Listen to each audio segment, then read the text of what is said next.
It's my pleasure now to introduce today's speaker.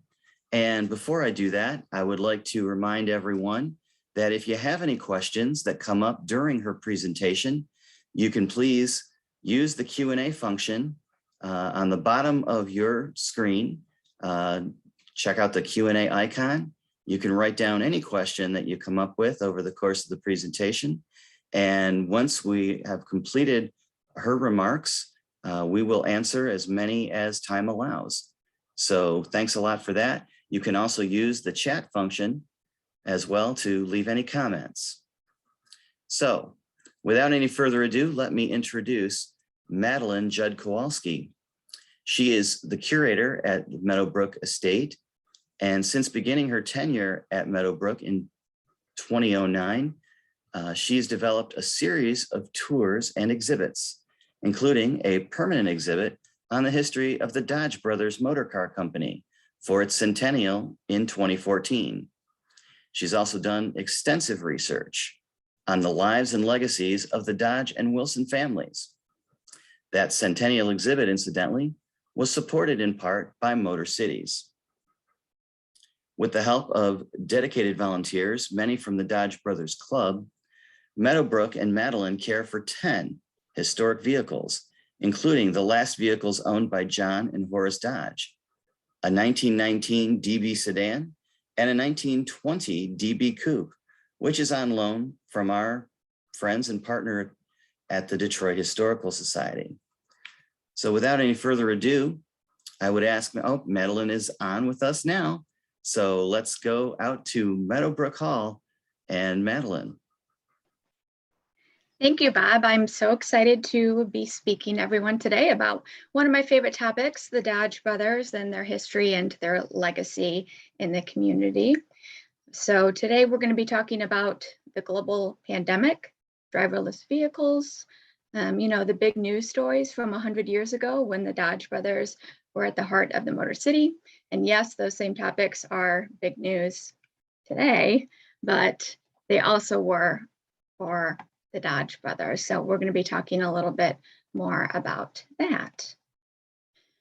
I know many of you, because this is MotorCities, many of you know the stories of the Dodge Brothers, but I'm going to be trying to tell some of the greatest hits about them, trying to get a little bit into why they were so successful among the probably tens of thousands of people who were contributing to the automotive industry at that time. And the myths of the Dodge Brothers, I think, are what a lot of people know today. And so I want to kind of get to the heart of some of those and explain maybe why those are the things that have survived. And hopefully I'll tell you some things that you don't know about them. So John and Horace Dodge were born in Niles, Michigan. Their family had come over from New Hampshire. Their mother in the center of the screen, Maria Casto, she married her husband, Daniel Rugg Dodge, when he came over to Michigan with, he had some children already, 2 children, and his wife died sometime before they arrived in Michigan, and he married Maria, and they had 3 children together. Delphine, who was an incredible woman, way ahead of her time. She actually spoke at Congress to help women get the right to vote. And she really pushed her brothers and the rest of the Dodge family, I think, to contribute to different charitable functions and things. But she was really quite amazing. The oldest sister of the 3. And John came next in 1864. And then in 1868, we have Horace. And John and Horace, not only did they found Dodge Brothers Motor Car Company and a couple other businesses together, but they were incredibly close to each other, and they created this kind of perfect union of great, I think, charm and business acumen, but also great skills in machining. And they learned that from a young age at their father's machine bench in Niles. The family was quite poor, but Daniel worked at his brother's machine shop, which was actually called Dodge Brothers. So Dodge Brothers started back in the 1870s in Niles. So they were making kind of marine engines and things for the river there in Niles. In 1882, the the brother Caleb, he ends up passing away, and the Dodge family kind of moves on from there and follows different factories along the way.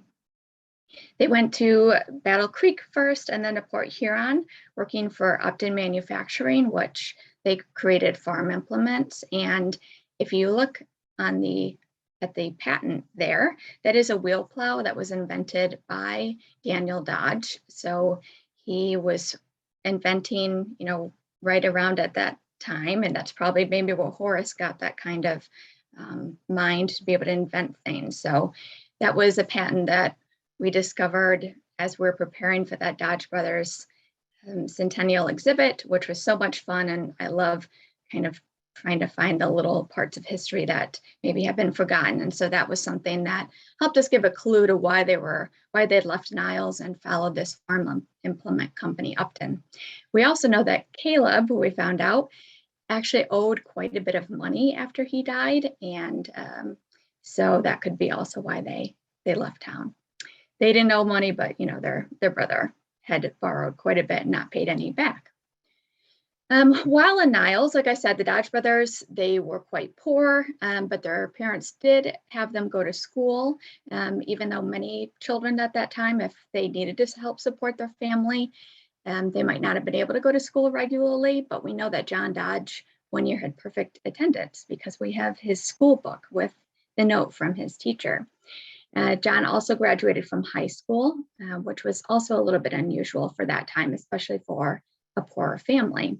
But we know that the brothers were working at an early age, and they also developed some skills that I think they could use for private enterprises while working with their father and some of the other jobs that they had. And one of them was when Horace was 9 and John was 13. You probably know this story. There was a high wheel bicycle that came into town, and that was kind of the amazing kind of future of transportation at that time. But of course, the Dodge family couldn't afford a bicycle because even at that time in the 1870s, it cost about $200 to purchase a bicycle. So the story goes that John and Horace, again, 9 and 13 years old, took a baby buggy wheel and fashioned a large front wheel and built their own high wheel bicycle, just based on the only one that they saw that was in town. And that their bicycle supposedly lasted even longer than the store-bought one. So there are a lot of kinds of early myths and legends about the Dodge brothers, and those are just going to continue. Of course, a lot of industrialists at that time, they're kind of following that same kind of pattern of making them seem like they're really from this rags to riches story. It's true for the Dodge brothers, but they also pushed some of the themes a little bit more. So another one of them is that so John in 1886, he left his family in Port Huron at Upton Manufacturing. He moved to Detroit alone. Detroit was still a little bit of a sleepy town, not the metropolis that it would become even within the next decade. And so when he arrived in Detroit, John supposedly only had 50 cents in his pocket and holes in his shoes. And he used half of his money to have a tooth pulled out. And he said that he had to walk all over town in his holey shoes and looking for a job. But we know from John Trix, who did an oral history later, that he was so impressed with John that he said, I can't hire you at my factory, but I'm going to walk around and find someone who will hire you. So John and Horace John first starts working at Murphy's Iron Works, which you can see here, and Horace and the rest of the family soon follow. And Horace starts working as foreman of Murphy's, and John is the superintendent of Murphy's Iron Works. And they're making marine and stationary steam engines here. And the Dodge brothers, they're actually on the bottom right side. John has his hand or his fist on his waist, and Horace is standing next to him with a big mustache. Now, while working at Murphy's, they're doing so successfully. Their families are growing. They both get married during this time. And unfortunately, John gets ill from tuberculosis. His wife would end up dying from tuberculosis later. This was often a disease that really affected the lungs and would last for the rest of their lives at that time. So working in a dirty machine factory wasn't the best thing for John to be doing with a disease of the lungs. And so he ends up having to leave the factory, and Horace actually gets a second job at Leland, Faulkner, and Norton. Now, this is important for a few different reasons. John leaving work and maybe having no way to support his family, except that his brother stepped in and got a second job to help them. That made the Dodge brothers think a little bit more deeply about their employees once they started employing people and thinking, what are these people going to do if they have an accident, if they get sick, if something happens in their family and they no longer can bring a paycheck in, how is their family going to survive? The second reason that it is important is because working at Leland, Faulkner, and Norton, Horace learns even more precise manufacturing techniques, and Henry Leland is going to remember Horace and the Dodge brothers years later when he recommends to Ransom Olds that he might want to hire the Dodge brothers to help him build parts for his car. So it's going to start getting the Dodge brothers on the map as being very talented machinists. Once John started recovering, they decided they want to keep working together, but they are going to find a job that is a little bit cleaner and a little easier on John's lungs. So they go, they see in the newspaper that there's an ad at the Dominion Typography Company across the river from Detroit in Windsor, and they take the ferry across and they apply for the job. Now, here's another one of those stories that has been proven because someone overheard it, but that John and Horace said, we're brothers, and this, we know this job is only for one person, but you have to hire us both or neither of us. And for some reason, the manager decides to hire them both. So they both start working at Dominion Typography. And they're making, again, a lot of the kind of precision letters and things that are made that are used on the printing presses. So much more precise work in a slightly cleaner environment. And they're just going back and forth from Windsor at that point to Detroit to their homes. Now, while there at Dominion, Horace in his backyard garage, he's always tinkering. And this is the house on Forest in Detroit, if you're familiar with it. And he invents an enclosed bicycle bearing. And with the current manager of Dominion, Fred Evans, they decide to start Evans and Dodge Bicycle Company. Evans and Dodge was a great success. Again, bicycles were still kind of seen as the future of transportation. The Dodge brothers and Fred Evans especially, they advertised that their bicycle, that you could keep driving it because this enclosed bicycle bearing system, it made that you didn't have to stop your bike and clean out the dust from the ball bearings that were on those dirt streets at that time. So they said, your bicycle, you can ride it a very long time without having to do much maintenance on it. And it could even save lives because maybe if you're a doctor or surgeon, you can get where you need to go faster because of the Evans and Dodge bicycle. So they really do a pretty strong marketing campaign, and Evans and Dodge bicycles are selling pretty well. They have more factories that they start in Canada. John and his family actually move up to Hamilton for a couple years. And for about 4 or 5 years, the Evans and Dodge bicycle is doing pretty well. And they're just operating it right out of Dominion Typography Company. But as we know, because you might not have driven a bicycle in the past week, you probably drove a car to get around. Automobiles are really starting to be seen as the future around 1899, 1900. And the Dodge brothers decide to sell out of the bicycle company, and they move back to Detroit and start producing parts. And first, they're working out of Windsor still until they rent a part of a factory in Creektown in Detroit, which you can see here down at the bottom. And the Dodge brothers are just kind of advertising that they can produce anything that anyone might need. But as I mentioned earlier, Henry Leland, who knew that Horace was incredibly talented with machining, he suggested to Ransom Olds that he hire the Dodge brothers as one of the companies that is going to help him produce his curved dash runabout in 1901. And that was the first mass-produced vehicle. So it was made on assembly line, not the moving assembly line that Ford Motor Company is credited with, but instead of building one car at a time, Ransom Olds was building 1,000 cars at a time. The Dodge brothers have 12 people working for them as they are making some of these parts, and they really start kind of liking this idea of working in the automotive industry. And then in 1902, they're approached by Henry Ford, who is going to be starting Ford Motor Company. He shows the Dodge brothers his plans for his vehicle and asks if they pretty much want to work with him exclusively to help build parts for it. The Dodge brothers decide that this is worth a gamble, and they really think that the car looks like it will be good.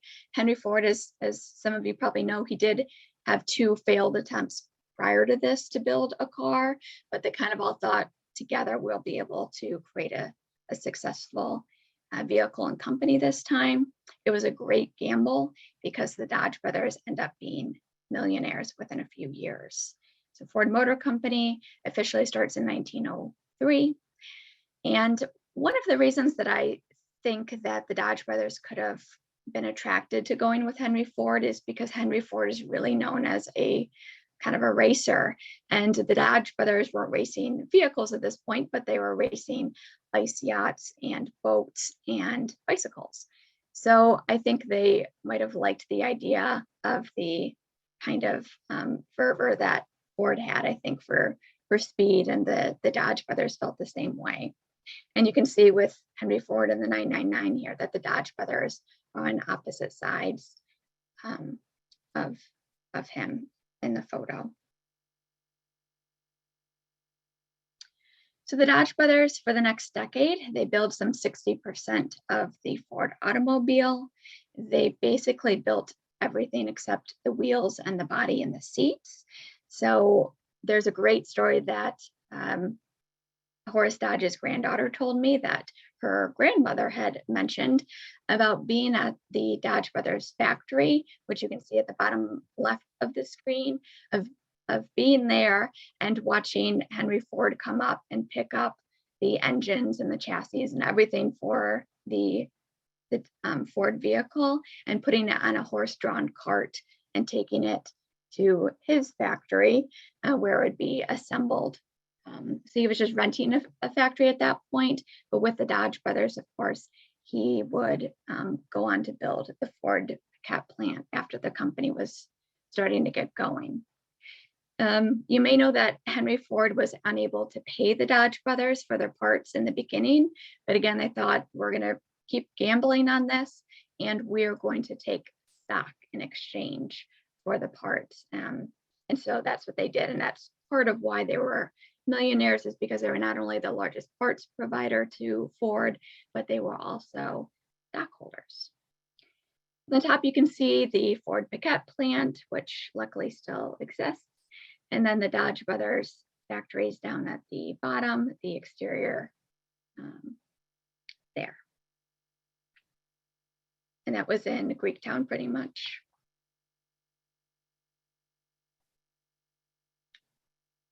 So, and the factories, oops, one way. The Dodge brothers spent $60,000 in those first years building this factory, and employed 130 men to make these parts. So it really was quite a gamble. The stories are that they were working 18-hour days. John said he might have only been home in those first couple of years a few nights, and they did both have young children at that time. John Dodge's first wife, Ivy, ended up dying of tuberculosis. So it was a very hard time. John actually had to borrow money because they were cash poor. His wife died in 1901. He had to borrow money in order to bury her. So quite a difficult time. But the Dodge brothers, as they were kind of growing their company, they thought we need a secretary to help us keep everything organized and to type these letters and the invoices and everything. And so they advertised in the newspaper. And I don't know if this is the newspaper that Matilda saw, but the Matilda Rausch, she had graduated from 8th grade, so she never went to high school.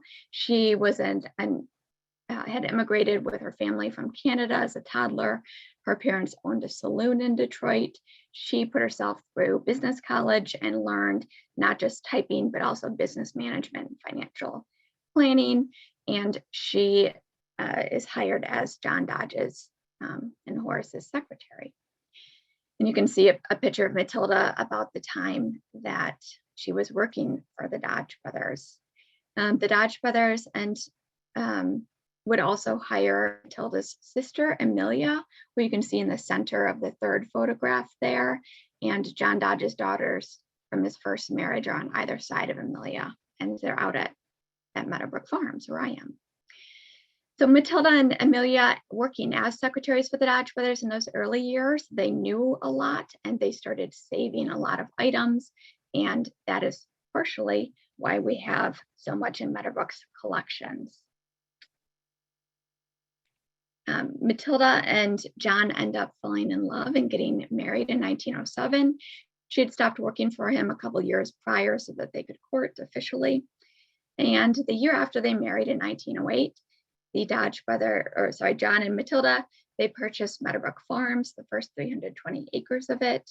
It would be expanded to more than 2,000 acres. But you could see in the top photo what the farm looked like when they purchased it in 1908. And this served as a country retreat for the family. In the photo with the hay, Horace is actually down there. So John and Horace and both of their families just loved coming out and spending time on the farm and kind of being gentleman farmer types, but just really enjoying escaping from the noise and the grit of the city. And this farmhouse and the farm also served as a place for Dodge Brothers employees to come and work. So if they had any issues at the factory, but they could still earn a paycheck while coming out to Meadow Brook Farms, they would be able to do so. So the air would be a little bit cleaner, and the Dodge Brothers would help bring them out here or have them stay in farmhouses or hotels when they were working out here. But it was another place for them to go. John also built some sleeping porches on the farmhouse because, again, his earlier bout with tuberculosis really kind of affected the rest of his life.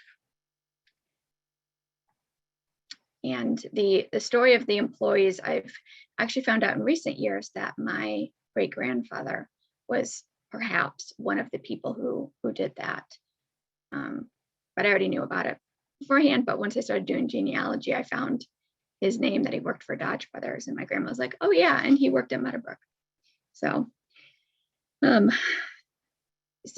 Brook Farms, why I'm talking to you about the Dodge Brothers, and I am sitting in a 110-room house that was built about a decade after both brothers died, is because on that Meadow Brook Farm property, Matilda and her second husband, Alfred Wilson, would build Meadow Brook Hall, which continued to be a country retreat and the center of their agricultural complex at Meadow Brook.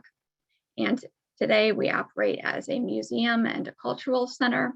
And of course, we continue telling the story of the Dodge Brothers. In 1957, the Wilsons decided that on this property of, at that point, 1,400 acres, they would found what would become Oakland University. So they donated $2 million, the 1,400 acres, and all of the buildings, including Meadow Brook Hall, to found the university. More than 100,000 students have been given degrees from Oakland University in the past 50 years. And Matilda was especially proud because the Dodge School of Engineering was built and named after the Dodge Brothers. And this property is also important because it was here in secret on these rolling farm hills and the dirt roads, that the Dodge brothers would secretly test drive their Dodge brothers vehicle while they're still working for Henry Ford. But before we get to that, so the Ford company, they had a lot of these kinds of gatherings with all of their employees, the stockholders, and the people who were supplying parts for them. And they would be doing this quite often on the Dodge brothers boats that they built. So here's a gathering of Ford employees on the Hornet. And I love this picture because you can see it behind Henry Ford in his office at the picket plant. And that gathering was done in honor of the Model T coming out in 1908. So they celebrated with a ride on the yacht. Then they went back to the Detroit Boat Club, and they had put all of the tables in the shape of a T, and they sat down for a celebratory dinner. And as Ford is growing, so is the Dodge brothers, because they have to keep making all of these parts that were needed. So the Dodge brothers, that small factory that they built for $60,000 in the top left photo, they add on a second building next to it and expand behind. And then they add on a third building. And then eventually around 1910, they decide that they're going to move to Hamtramck and build what's known today as Dodge, Maine. And that would be a difference of 14,000 square feet of floor space to 5.4 million. So quite an expansion for the Dodge brothers and Ford. And Ford and the Dodge brothers, one of those myths that you probably know, but it's true, there was always just a little bit of competition between them. I think that John and Henry especially, they're both just incredibly strong personalities, and they would butt heads because of that. But I think they did so in a way that they still respected the skills of the other person. And you can see on this menu that we have in Meadow Brook's archives from a birthday dinner that Henry Ford threw for John Dodge in 1912, that he's serving them competition on toast, problem nuts, gasoline soup, dividend squab, because even though it was only 1912, they're already having issues with the dividends and with the Dodge brothers being stockholders.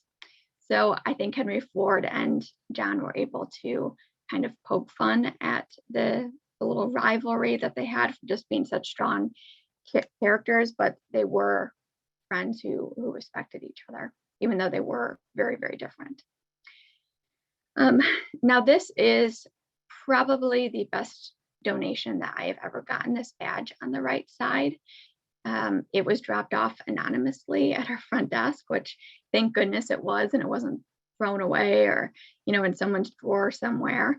I did check with other institutions when we received it to make sure that no one was missing such an important piece. And I think it was just someone had gotten it somehow and wanted to donate it anonymously. So it is a badge. So in a lot of those early days, well, even now, anyone who would be working in these factories, they would have an employee badge attached to them that would help identify them. And so this is a very early version.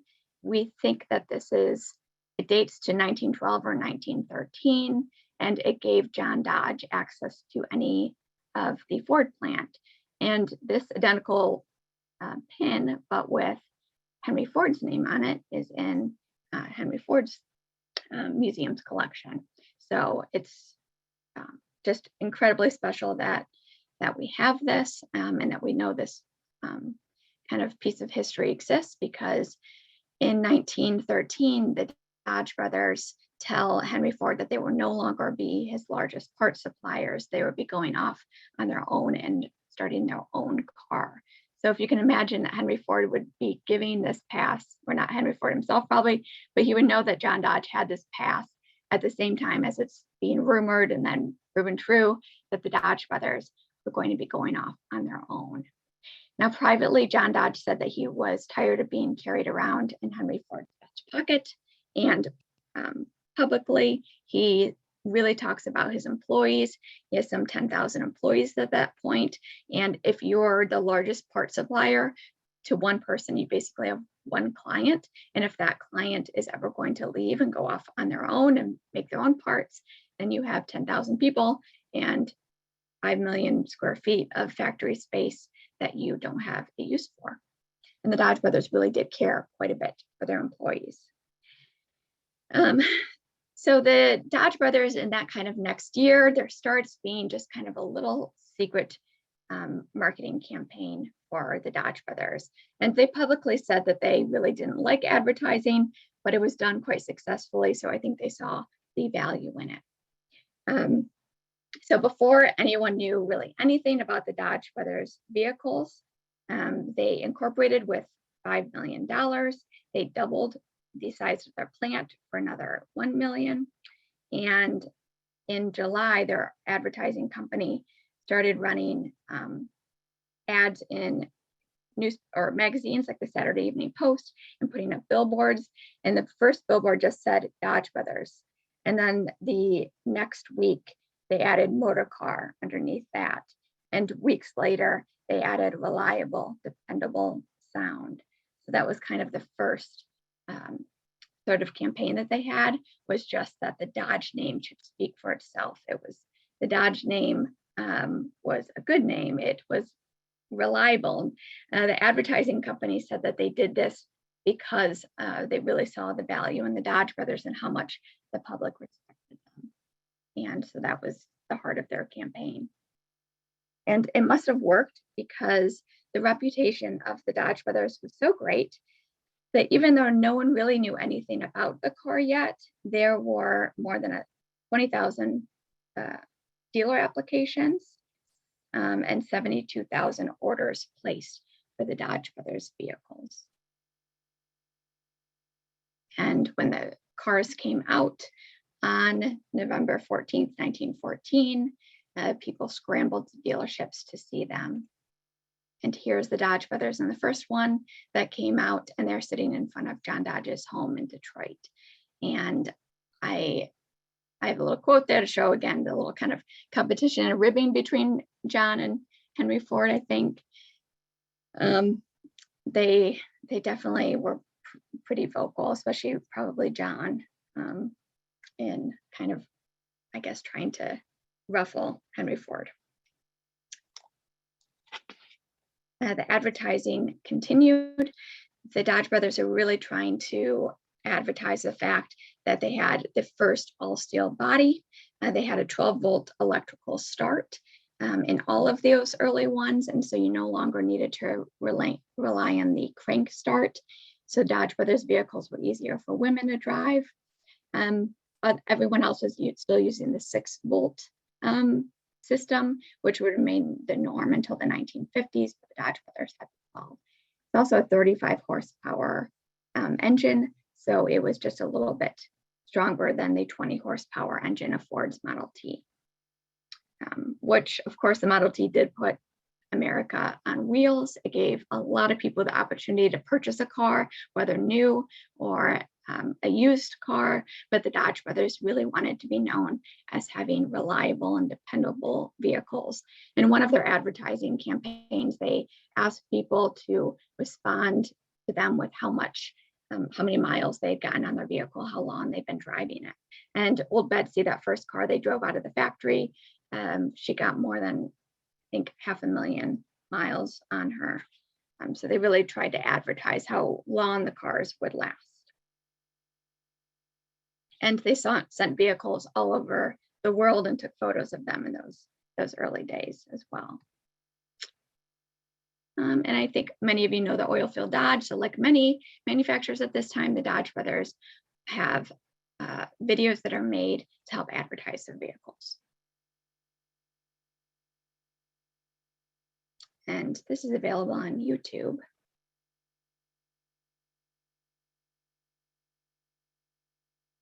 But you can definitely see that the Dodge brothers would have used those muddy roads around Meadow Brook Farms to help test their vehicle. We know that they tested them in quite a few different ways. John Dodge supposedly threw tires off the side of a 4-story office building at Dodge, Maine, to see which tire survived the best. He also would go on to drive one of the vehicles into a brick wall at the factory. And he said, well, someone's going to do it, so I might as well see what happens. And this Endurance is actually from around 1922. We know it as oil-filled Dodge because of the YouTube video and the name on the side of the car, but it's actually called Endurance. And the advertising said it's no melodrama, just the routine performance of a sedan on duty. And it was produced in Louisiana. And then Dodge Brothers started supplying them to dealers around and suggested that people, that the dealerships start showing these movies for free. And you can see that they're definitely trying to showcase the all-steel body again. So that's available on YouTube, and it's a couple minutes longer if you want to watch the whole thing. Another big advertising campaign that the Dodge Brothers did while they were still living was the Death Valley Dodge, which is my favorite Dodge story. The Death Valley Dodge drove through the Death Valley, and car manufacturers still do this today to make sure that the cars can survive in the heat. And at that point, it would have been incredibly dangerous because if your car had any issues, you were stuck. There was nothing that you could do out there. But it successfully drove across the Death Valley. And then we find it in Los Angeles, and it won a race going up the coast. I have it also in New Jersey. The Death Valley Dodge is the picture on the right there. And on the left, the Death Valley Dodge, after going through Death Valley, it actually was the first car to drive to the base of the Grand Canyon in 1915. And all of this is also on a video that the Dodge Brothers produced. And I have been searching for that video, and I hope to one day find it so I can prove that it went to the base of Grand Canyon, but we do have some photos of it. So the Dodge Brothers vehicle is definitely known as being very durable.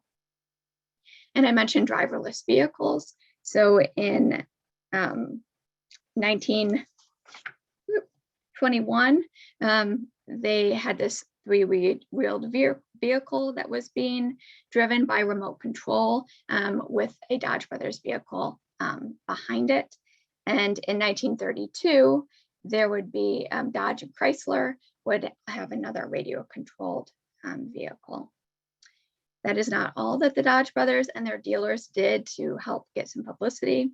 In 1916, they loaded one of the Dodges with passengers and drove over a man at 20 miles per hour to show that the ride would still be good even when driving over a person, which is a little crazy.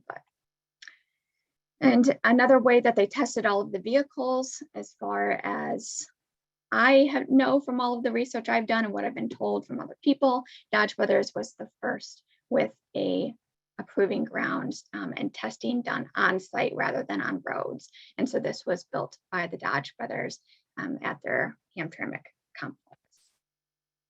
And every car that came out had to be driven up and down this, around this circle, up and down the hill, and also through sand. The Dodge Brothers, part of their testing, they said that they did that because they cared about their employees, about the people who would be driving the cars, but also they mechanized a lot of the processes so that their employees wouldn't get hurt from lifting and pulling. The Dodge Brothers at Dodge, Maine, they also had a life insurance policy for anyone who worked longer than 6 months there. They had a $5 million trust fund so that anyone who had an issue could apply and say why they needed money, and they could be supported from that. And yes, the story of the Dodge Brothers giving out beer is true. In 1912, we have this ledger that the Dodge Brothers are asking the local saloon to supply all of the men in the forge with beer and sandwiches, because the forge would have been the worst job at any factory, very hot in those summer months. Dodge Brothers, like I said, they allowed people to come out to Meadow Brook Farms property to work, but they also did a lot of these excursions because they wanted people to, again, kind of escape the dirt of the city and the factory and go out and enjoy nature. And that continued after the Dodge Brothers' deaths. So here are a mix of photos of, so the Dodge Brothers also had sports teams and music groups, like many manufacturers at that time.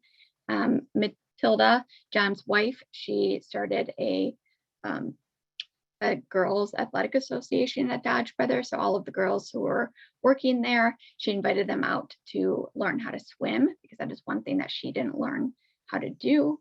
It was unusual for women, but starting to become less so in the 1920s. And she also had these excursions, as the Dodge Brothers called them, where all of their families would come out for a company picnic and games. We had some of those at Meadow Brook Farm. I realized I am a little bit behind, I think. So Dodge Brothers, they also were incredibly important to the war effort. Now, when they started their company in 1914, there were 65 other car companies that opened that year. And Dodge Brothers is the only one that remains of those 65. That's incredible because they were building all steel bodies for their vehicles, but this was also the start of World War I. The United States hadn't joined yet in 1914, but there was a bit of a steel shortage. And also, the Dodge Brothers both died just 6 years after they started their car company. So it's pretty incredible that the company survived, and I think a testament to them.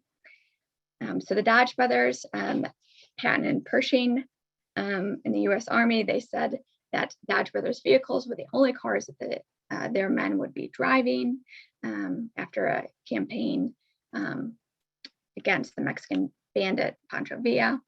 And for the war effort, the Dodge Brothers supplied some 13,000 automobiles, including 1,000 ambulances, which would be kind of the start for the Dodge trucks, but also working with Graham Brothers to do that.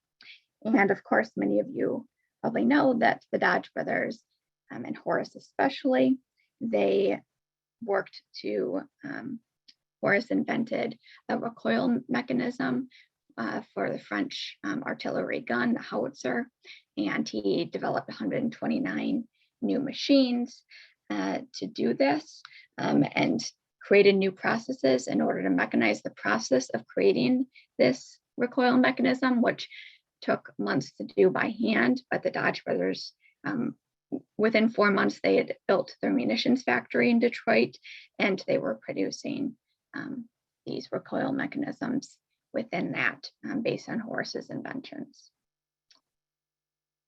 And you can see Horace's drawing of the howitzer there and the interior of the munitions factory. Interestingly, after, well, still kind of when the war is going on, there's special permission for the Dodge Brothers, one of their vehicles, to go to a civilian in France. And that was to a countess, so a woman. So there's a little bit of marketing because a woman was going to be able to drive this vehicle by herself. And also they were taking photographs and video of the destruction that had occurred because of World War I. So there were a lot of different purposes for this car to go over. But it got the Dodge Brothers some advertising too. So the Dodge Brothers, in those 6 years, that kind of first year, they built 245 cars. And well, the kind of first 6 months, by June 1920, they had built and shipped more than 15,000. I might have the wrong number. It might be 150,000 because they did 500,000 by 1920. Sorry. Unfortunately, that is when tragedy struck. But yeah, it was definitely 500,000 in June. So I'm not sure why I have that typo there. So while at the auto show in New York, John and Horace ended up contracting the 1918 flu, which is that global pandemic I mentioned, the last one that the nation really kind of suffered from. There was a resurgence of it in 1920, and Horace caught it sitting at his bedside, which he should not have done. John ended up getting it from him, and John, possibly because of his weakness from the tuberculosis, he ended up passing away in New York, and Horace would follow within the year. And it was really quite a huge blow to the automotive industry for a few different reasons. And today the Dodge brothers lie together in a beautiful mausoleum in Detroit, together in death, really, as they were in life. And this is just a FYI, another myth that the Dodge brothers died from drinking poisoned alcohol, or that Henry Ford poisoned them. Those are not true. The Dodge brothers died of complications from the 1918 flu.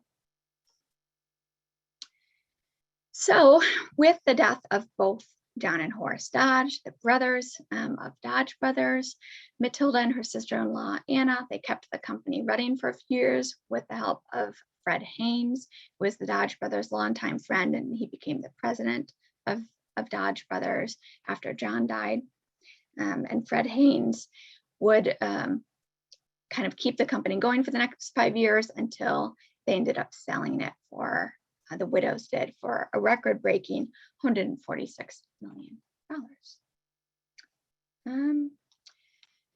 So the Dodge brothers, one of the reasons that they were so well known, well, the Detroit mayor, when John died, he said, "In John's death, the city of Detroit has sustained a loss which cannot be estimated.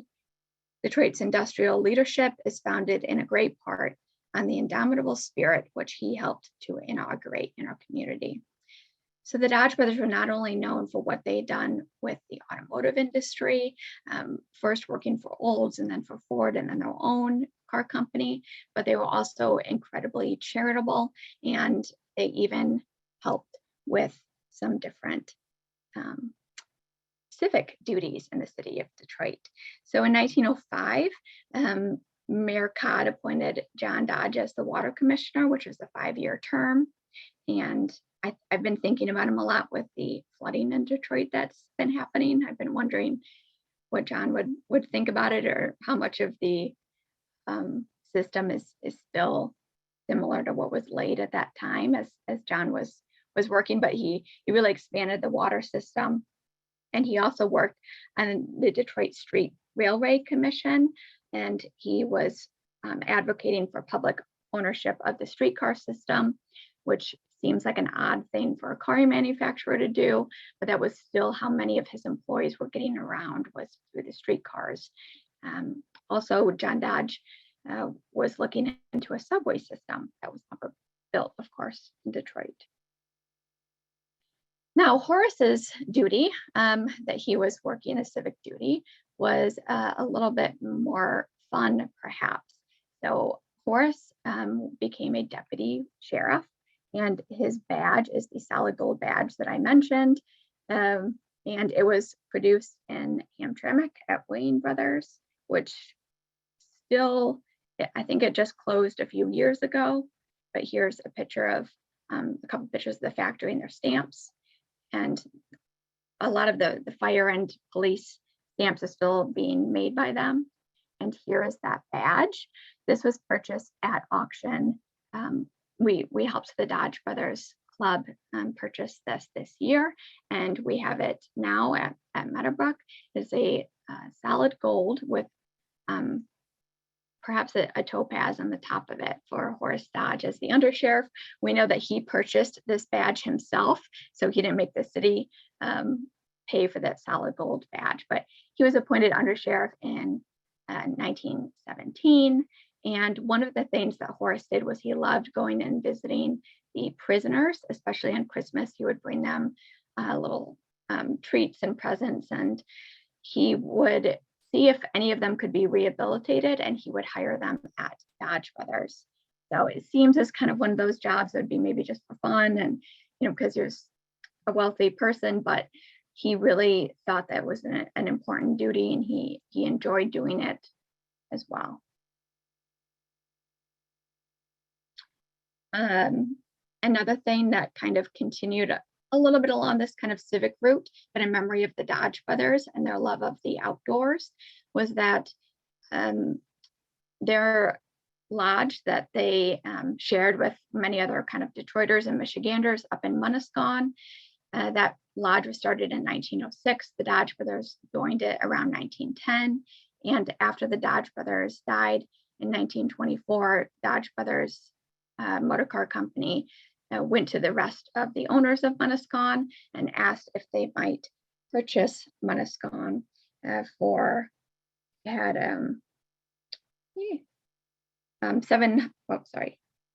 2,400 acres, and they donated to the state of Michigan to become a state park and wilderness refuge, which it remains today. Here's another picture of them at Munasquan and a picture of a Dodge park, because also because of the Dodge brothers loved the outdoors and thought that the community should be able to go to outside and escape the kind of dirt of the city. And they Dodge brothers bought another 10 park properties with a total of 781 acres that were within 50 miles of Detroit, so that people could leave and go enjoy them. And this was especially amazing in the past year that we've had, because this was done because of the Dodge brothers dying in the last pandemic, and knowing the what you could gain by kind of escaping and going and enjoy nature, and not being so close to people, being outside. And this with 2020, all of these state parks actually had an explosion in people visiting them.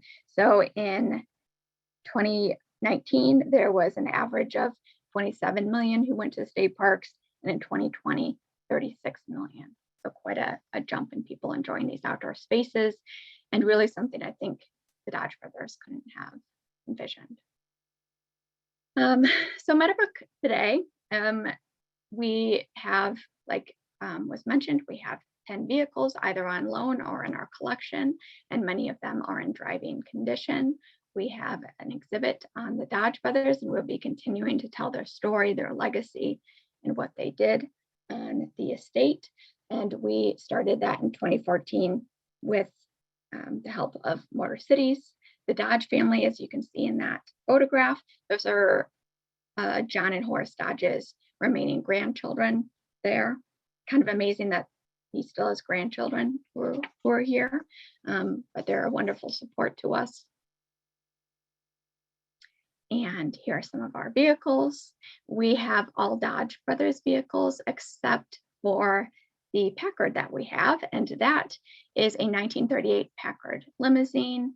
It is completely original condition, 15,000 miles, and that was donated by the wonderful Charles Blackman, who is a renowned Packard expert, as you might know. And I met him at a MotorCities event, and that is when he decided to donate this to Meadow Brook.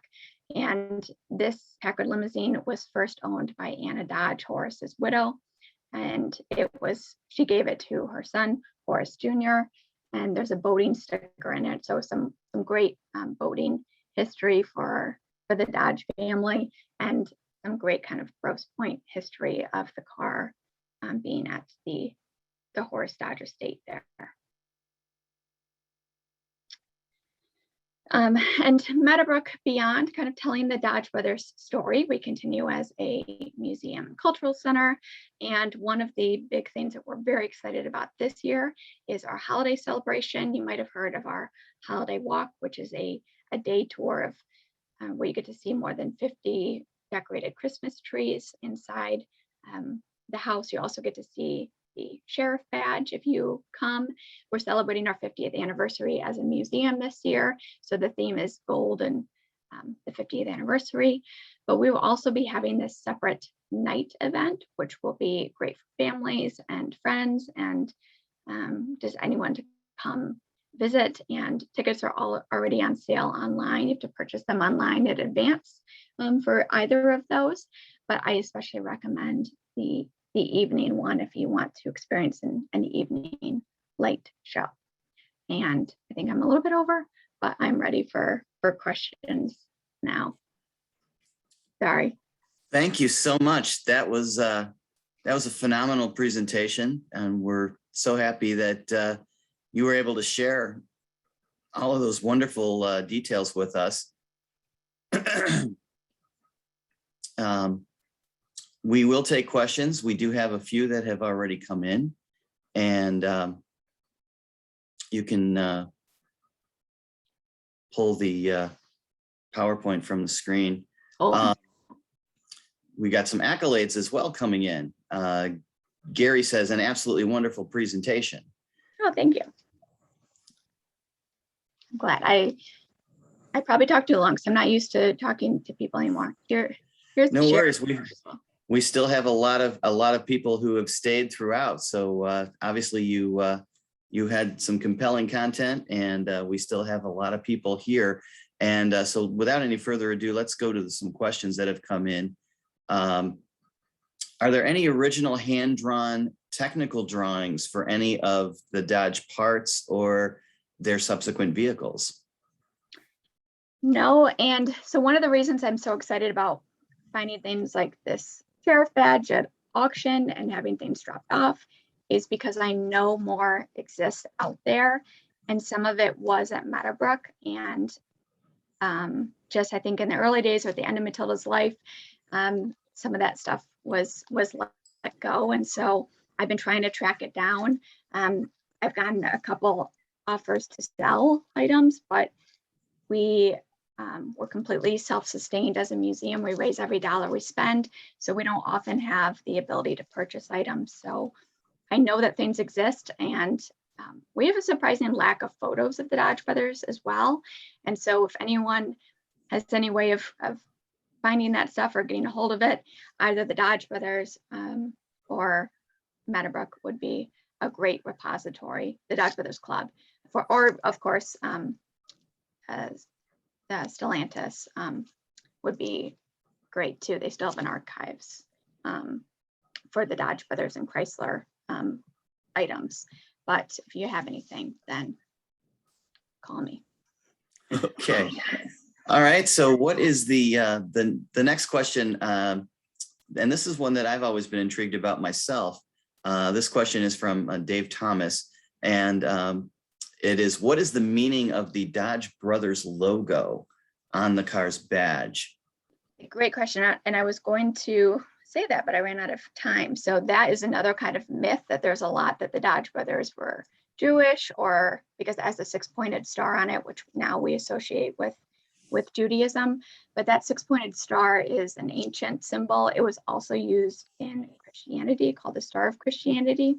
If you go to the Presbyterian church that the Dodge brothers attended, which is still there on Woodward, it's the Ecumenical Theological Society today, you will see the six-pointed star in stone and in glass on the building, stained glass. So it was very common, but the Dodge brothers luckily left an explanation of why they used a six-pointed star.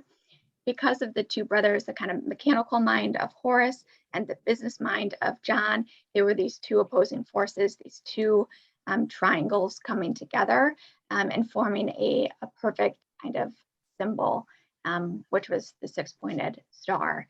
So that was what the kind of symbolism of that six-pointed star was. And so the Dodge brothers, they said it was these two kinds of characters coming together and making a perfect business together. And then they put it on the world because they wanted to be a global company, which they succeeded with.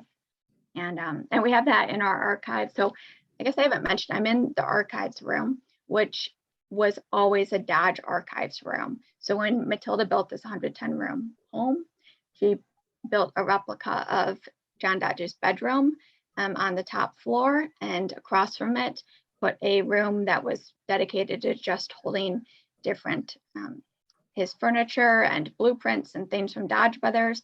And that is why we have so much today. So this has always been a Dodge archives room, but Excellent. some's gone. So another question that came in was from Mary Colleen, and this is about the sale of the company. I know you said it was 1925. Now, was that to Walter Chrysler, or did it pass through another set of hands before Walter Chrysler bought it? That's a great question. It was sold first to Dillon Reed. They were a bank, an investment company in New York, and they didn't seem to maybe really know how to run the company for the next few years. And in 1928, Walter P. Chrysler purchased it, and the rest is history. Okay. And another question is, what is the earliest Dodge Brothers car that has known to have survived? Oh, I wonder if the Dodge Brothers Club, I should know that, and I don't offhand. One we have in our collection, it was the first car we got donated from a descendant of Horace Dodge. That is a February 1915 car, but I believe the Dodge Brothers Club, I'm not sure if, I think there's still some 1914s out there. Ours is pretty early February 1915, but yeah, I'm sorry. I don't know. That's not a problem. So we've had another number of questions also in all those initial questions were in the chat section. Now we're getting to the questions under Q&A. Okay. We've got some questions about cocktails and bars. I read that John had a signature. This is from Devin Sykes. Hi, Devin. John had a signature cocktail from Schneider's Bar with a certain brand of vermouth and a certain brand of whiskey. Do you know what John's signature cocktail was exactly? I don't know. I've tried to do a lot of research on that kind of thing, and yeah, I don't know. So yeah, we have lots of different stories about them and their drinking, and some stories that said, all of the stories about them drinking too much were a little bit overblown, because it's easy once someone has died, I think, that the story to be maybe rewritten if people aren't doing a good enough job kind of protecting their memory. So there's lots of stories of them drinking that I think they kind of are known for. But yeah, I know they definitely, Schneider was great. Actually, I had a picture of Charlie Churchill in the slide. But I don't know what that cocktail was. We still have old Saratoga whiskey here, though. Oh, Barry responded. Oh, and Devin, he also helps us with the cars. He has a lot of historic vehicles himself, and he's donated some tools and things to us. Yes, he also asks if you know if any of the bars that the brothers frequented, if any of them are still in operation.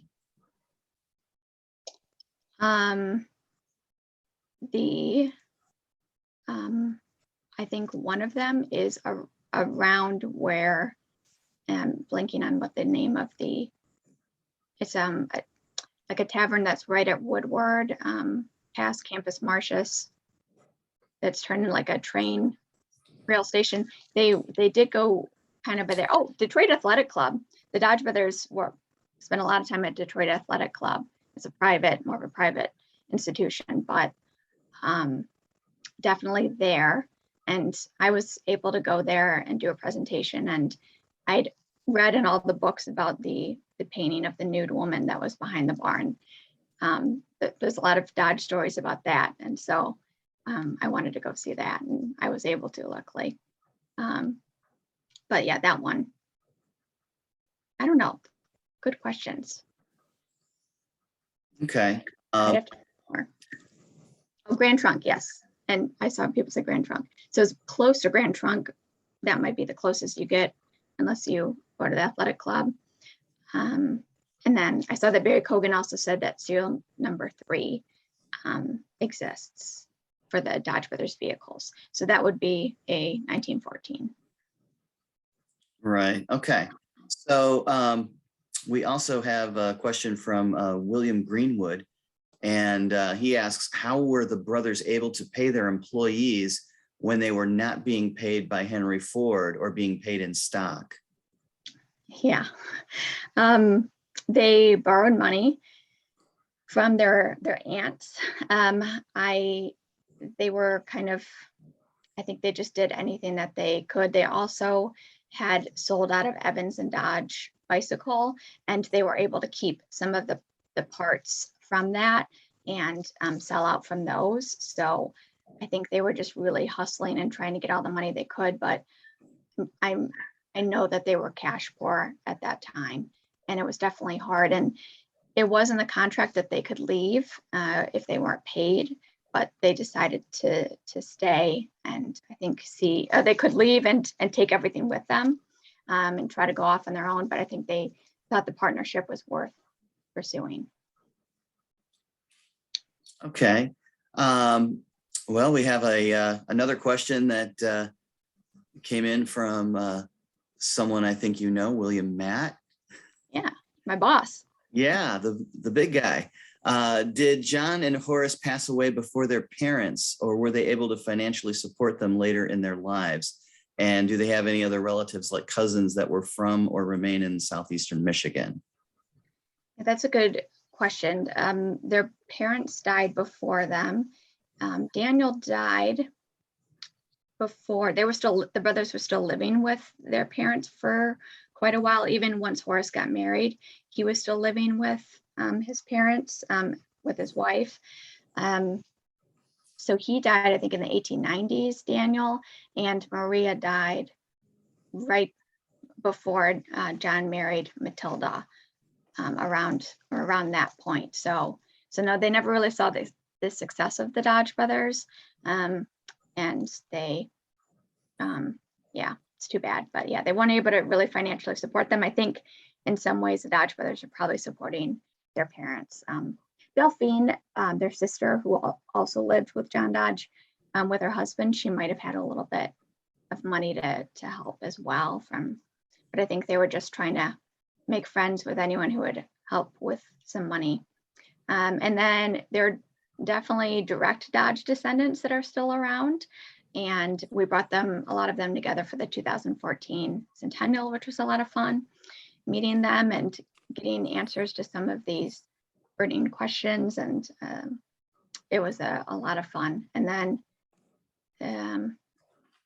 the more extended descendants, I'm sure there are some, but there aren't too many Dodge descendants from the rest of their family, I think. I'm not sure if there's half siblings, I'm not sure if they had any descendants who survived. So. Well, thanks for taking a stab at that question. Couple comments and a question from Lewis Creeder, I believe. He says, I have copies of the fender design patents unique to Dodge Brothers cars. So that might be something you want to follow up on. Yeah. He also says, thank you for the great presentation. He has a question not specific to your presentation, but for availability to the archives. He says that he owns Lee Iacocca's 1924 Dodge Brothers touring car.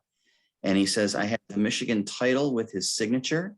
I have not been able to find photos of him with the car. I was told Dodge dealers gave it to him for his 60th birthday in 1984. And he asks if you have or know of any articles or photos related to that event. I don't, but that is really interesting. And actually, I think maybe both of Lee Iacocca's daughters got married here around that point. But I will definitely look it up, and I can talk to Chrysler too.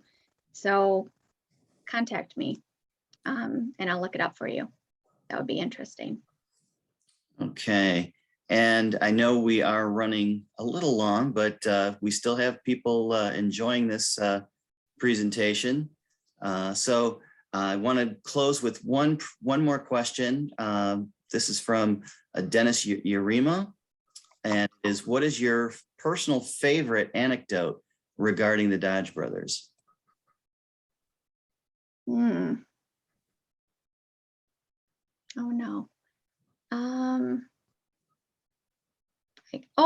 There is a great story. So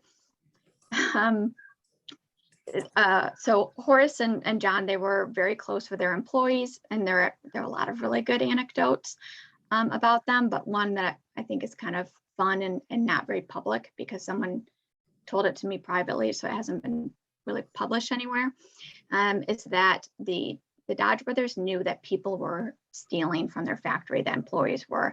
And because they were so good to their employees, they really were like, hey guys, you need to stop this. We try to do so much for you. And Horace especially got really mad and said, to the security guards on site, you have to check every vehicle that goes out of the factory and make sure that, nothing goes in it with anyone. And so the Dodge brothers also met their employees out at the bar quite often on like a Friday night. And so he knew that they were maybe trying to break his rules and get something out of the factory. And so telling security this was one of the ways to go against that, prevent anyone. But Horace's car was on site, and Horace's car didn't need to be searched. So these Dodge employees took a whole engine and put it in Horace's trunk. And when he showed up at the bar that night, they went out to his car, they pulled out the engine, they put it on the top of the bar, and Horace had to buy them a round of drinks because he realized that they had beat him and they'd gotten something out in his own car. So that, I think, is a good anecdote. Outstanding. Well, thank you so much, Madelyn, for sharing all these wonderful stories and background on the Dodge brothers and all the great things that you both have in the collection at Meadow Brook and things that are on display, as well as for sharing all the great events coming up. So we hope that many of our audience will be able to get out there and enjoy what Meadow Brook has to offer. So thanks again, and certainly we're very happy to have been able to present this program today. And as we wrap things up on this Wednesday, we want to talk about what's coming up MotorCities wise, and what we do have next month. This is the final program for MotorCities at Home for 2021. But next month, we do have the 8th annual Michigan Auto Heritage Day and our Awards of Excellence. That's coming up on Wednesday, November 17th. That's going to be at 11 a.m. The event itself is invitation only, but you will be able to watch the event via Facebook Live. For those of us who have joined via Facebook Live or are familiar with our Facebook page, we have a great Facebook page with over 13,000 likes and followers. So again, you won't be able to join us in person unless you're a nominee for one of the awards, but we will be broadcasting it, live streaming it via Facebook Live. So please mark your calendars for Wednesday, November 17th at 11 a.m. and join us if you're able. So thanks again, Madelyn, and thanks everyone for joining us today. For MotorCities at Home, all our staff here at MotorCities, we hope you have a great rest of your Wednesday, and we'll see you again soon.